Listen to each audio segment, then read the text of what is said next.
This week on TGC News, M&Ps are getting rowdy on LA cops, SI Defense says you can have it both ways, and the ATF is worried about explosions. The deployable SSE backpack from RE Factor Tactical is the perfect lightweight solution to have an extra bag on hand wherever you go. With the integrated stuff sack, these durable full-size packs collapse down into a portable package that can go on your belt or in a cargo pocket. You can get an extra 10% off your next order using promo code TGC10, so head over to refactortactical.com using the link below. Welcome back. My name is Jon Patton, and we're here with another dose of TGC News. This week's first story is extremely sad. On the night of Wednesday, June 17th, a 21-year-old male opened fire on a church in South Carolina. A total of 9 people were murdered while at a Bible study at the Emmanuel African Methodist Episcopal Church. The assailant did escape the scene, but was later captured by police in Shelby, North Carolina, which is just under 250 miles from Charleston. The tragic event has left the entire country looking for answers, and the entire crew at the Gun Collective is sending our love to those directly affected by this. And as with any tragic event like this involving a firearm, pundits nationwide are already spitting out the same old rhetoric we've heard without regards to actual facts. Our rights as firearms owners have already been called into question in the wake of the disaster. However, the important thing here is that we, as a community, stand together and allow these families to grieve before we turn their town into a political circus. This week on #NotAReview, we have one of the coolest new survival tools that I've seen.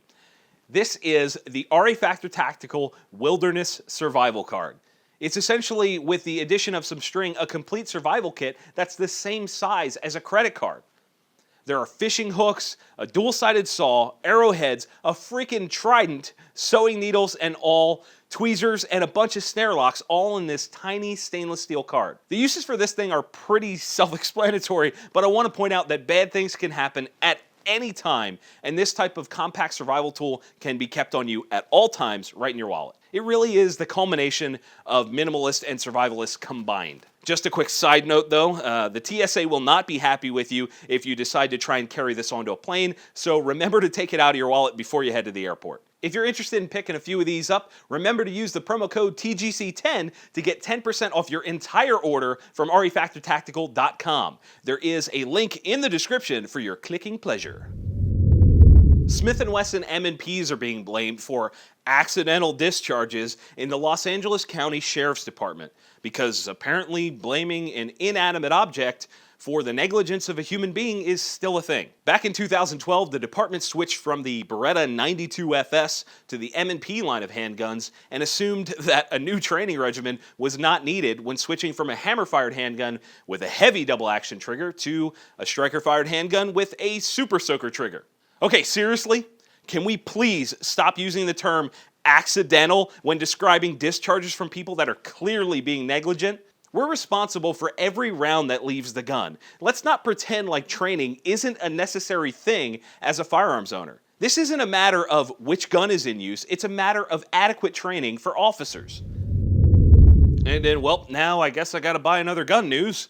SI Defense is finally shipping their fully ambidextrous billet AR-15 receiver sets. I had a chance to play with their AR-10 with full ambi controls at SHOT Show Media Day, and I gotta say, this stuff's pretty impressive. With the exception of the ejection port, everything is ambidextrous. The magazine release and bolt catch are mirrored on both sides, and the takedown pins can even be installed to accommodate a left or right-handed approach because the detents for these pins have been drilled on both sides of the receiver. These also feature some nice styling cues like an integrated trigger guard, finger grooves on the front of the mag well, and a stack of chevrons on both sides so that you have a consistent place for your finger to hit when you're not firing the gun or manipulating the controls. As for colors, right now they're only being offered in a deep black hard coat or their signature shadow anodizing, but who knows what colors they're going to bring out in the future. I'm personally hoping for chrome because #shiny guns. And to be honest with you, there have been quite a few attempts at an AMBI AR lower,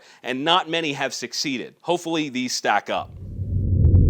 The next story is a public advisory for people out there that don't appreciate the explosive nature of, you guessed it, exploding targets. The ATF recently released a public safety advisory covering the proper and improper use of exploding targets.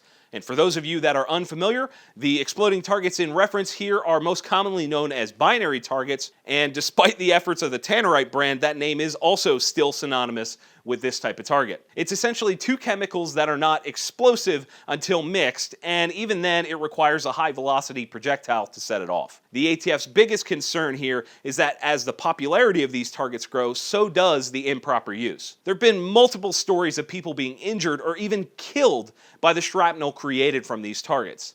There's a ton of energy released with any explosion, and for some reason people think that it's okay to stand extremely close to these things when placed inside a refrigerator or stuffed inside a gingerbread house on a dried out log. I mean, seriously, I almost died that day.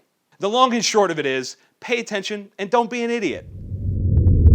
And on Friendly Fire, we have a question from Instagram user Tactical Texan. He wants to know, what is the most ergonomic handgun that I've ever held? And I think most of you are going to know what I'm going to say here. It is the HK45. I have never felt a handgun that fits my meat paws more than that. I mean, it just, the finger grooves, the texturing, the backstrap, everything fits me really, really well. Now, those of you out there may not agree. Let me know what you think the most ergonomic handgun on the market is right now in the comment section down below. You can also submit your very own question all over social media using hashtag #FriendlyFire.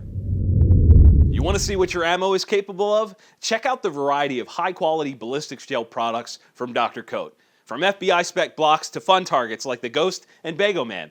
All Dr. Coat products are ready to shoot the moment they arrive, so click the link below or head over to drcoat.com to get yours. And that brings us to the end of this week's TGC News. Guys, if you enjoyed the video, give it that old thumbs up. If you didn't, let me know in the comment section down below and we'll talk about it. Please do not forget to subscribe because that helps us out a ton. And as always, thank you all for watching. We'll see you soon.